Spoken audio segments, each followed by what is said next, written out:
وقضى ربك ألا تعبدوا إلا إياه وبالوالدين إحسانا আল্লাহু আকবার বলেন।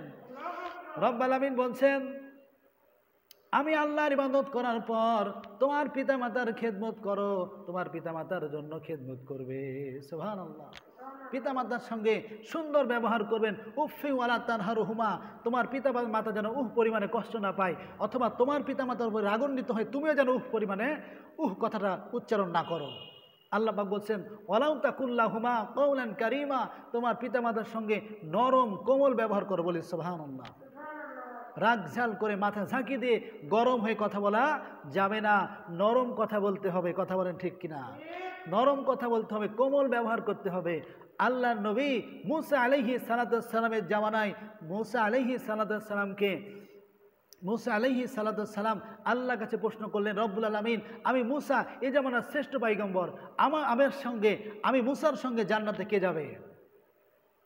আল্লাহ পাক রব্বুল আমিন জানিয়ে দিলেন, মুসা ও মুসা তোমার সঙ্গে একজন কসাই জান্নাতে যাবে। জোরে বলুন সুবহানাল্লাহ। একজন কসাই জান্নাতে যাবে। হযরত মুসা আলাইহিস সালাম বললেন, ইয়া রাসূলুল্লাহ কেমন কসাই, কি আমল করে আমি দেখতে চাই, কি আমল করে আমি জানতে চাই, দেখতে চাই। আল্লাহ পাক রব্বুল আমিন বললেন, যাও অমুক এলাকায় ওই কসাইয়ের বাড়ি, ওই কসাইয়ের সঙ্গে কথা বলো। হযরত মুসা আলাইহিস সালাম ওই কসাইয়ের বাসায় চলে গেলেন। কসাইকে গিয়ে সালাম দিলেন, বললেন, ভাই কসাই তুমি কি আমল করো যে আমি এই জামানার শ্রেষ্ঠ পয়গম্বর, আমার সঙ্গে তুমি জান্নাতে থাকবে? আল্লাহু আকবার। তুমি কি আমল করো বলো। কসাই বলছে, আমি তেমন কোন আমল করি না, আমি কি আমল করি আমি তো জানি না।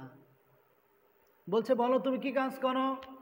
বলছে, আমি বাজারে যাই, গরু জবাই করি, খাসি জবাই করি, উট দুম্বা জবাই করি, এটা কেটে কেটে বাজারে বিক্রি করি, আর ভালো কিছু গোস্ত আমি রেখে দিই, সিনার গোস্ত, কলিজার গোস্ত, ভালো গোস্ত আমি রেখে দিই।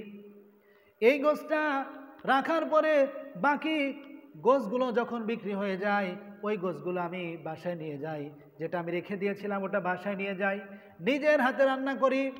আমার ছোট ছোট বাচ্চা আছে, তাদেরকে না খাইয়ে, আমার জনম দুঃখিনী মা বিছানায় পড়ে আছে, আমি নিজে হাতে রান্না করে আমার মার মুখে খাবার তুলে দিই। আল্লাহু আকবার। আমার মা এই খাবারগুলো খায় আর আমার জন্য দোয়া করে। আমার বিশ্বাস আমার মায়ের দোয়া কবুল হয়েছে। আল্লাহু আকবার বলেন। পিতামাতার দোয়া আল্লাহ পাক রব্বুল আমিন কবুল করেন।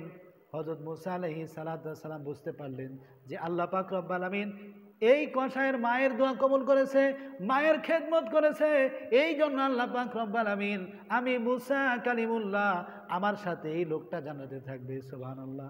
হযরত মুসা আলাইহিস সালামের বুঝতে কোনো বাকি থাকলো না। তিনি বুঝতে পারলেন যে মায়ের খেদমত করার কারণে আল্লাহ সুবহানাহু ওয়া তাআলা আর সম্মান এত বাড়িয়ে দিয়েছে। বলি সুবহানাল্লাহ।